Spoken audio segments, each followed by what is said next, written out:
আহ, আর পারা যাচ্ছে না। কে কোথায় আছো? মহারাজ, মহারাজ, কি হয়েছে আপনার?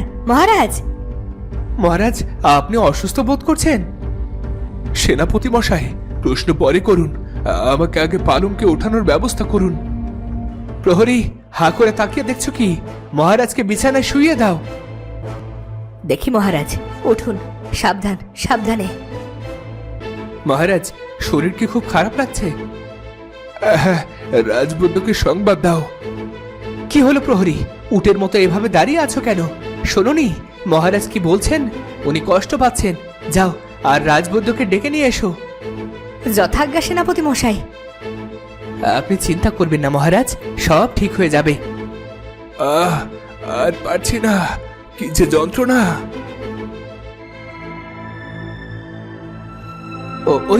ওই তো বৈদ্যমশাই চলে এসেছে। বৈদ্যমশাই, বৈদ্যমশাই, আপনি দেখুন না, মহারাজের হঠাৎ কি হয়ে গেল। আপনি শান্ত হন সেনাপতি মশাই, আমি দেখছি। মহারাজ, কোথায় সমস্যা হচ্ছে আপনার? বুকে, বৈদ্যমশাই, বুকে বুকে প্রচন্ড যন্ত্রণা হচ্ছে।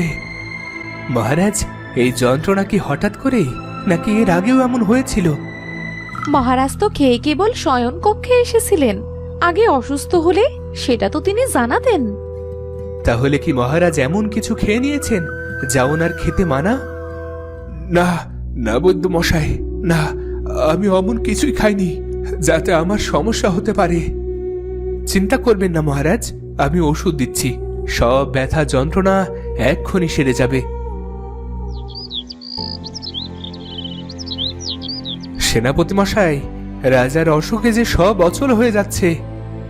সবই দেখছি উজির মশাই, সবই দেখছি, কিন্তু বৈদ্য, কবিরাজ, ওঝা সবাই তো এলেন, কাজের কাজ তো কিছুই হলো না। বড়ই চিন্তার বিষয় সেনাপতি মশাই, বড়ই চিন্তার বিষয়। মহারাজের কোনো পুত্র সন্তান নেই, কন্যা সন্তান ছিল একটা, সে পরের ঘরে। রানীও কয়েক বছর আগে পৃথিবীর মায়া ত্যাগ করেছেন। এখন রাজাবিহীন শাসনে রাজ্যে তো রীতিমতো বিশৃঙ্খলা দেখা দিয়েছে। মহারাজ, নগরীর কোতোয়াল এসেছেন আপনার সঙ্গে দেখা করার জন্য। ওনাকে ভেতরে আসতে বলো।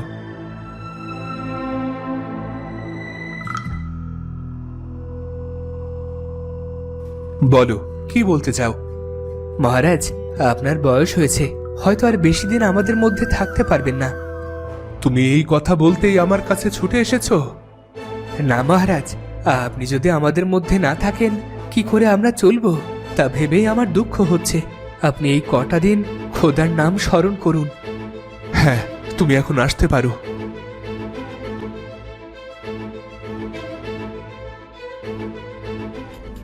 কোতোয়াল চলে যেতেই মন্ত্রীর প্রবেশ ঘটে। সেলাম মহারাজ।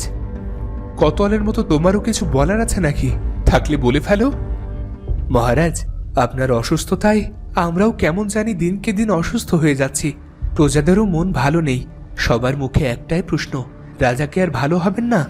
আপনার অনুপস্থিতিতে রাজদরবার খা খা করছে, রাজ্যে অচল অবস্থা দেখা দিয়েছে। এর একটা বিহিত করুন মহারাজ।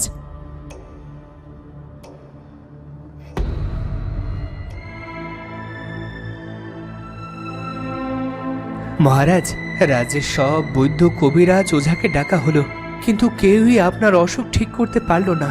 মহারাজ, জীবনের তো নিশ্চয়তা নেই, কখন কি হয়ে যায় বলা মুশকিল। তাই আমরা বলি কি, সময় থাকতেই একজন রাজাকে নির্বাচিত করে রেখে যাওয়া ভালো। কথায় আছে না, নিঃশ্বাসের কোনো বিশ্বাস নেই। আপনি না থাকায় গোটা রাজ্যের অচল অবস্থা দেখা দিচ্ছে, প্রজা অসন্তুষ্ট দেখা দিচ্ছে। এর একটা উপায় বের করুন, আর আমি যা বললাম সেটা একটু ভেবে দেখবেন, মানে নতুন রাজা নির্বাচনের বিষয়টা।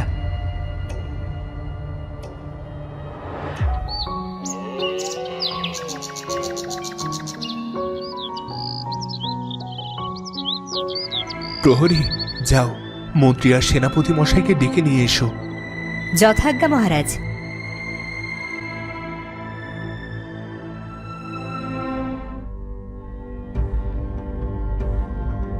ঠিক আছে, আপনারা আয়োজন করুন, আমি পরশু নতুন রাজার নাম ঘোষণা করব। এতদিনে একটা ভালো সিদ্ধান্ত নিয়েছেন মহারাজ।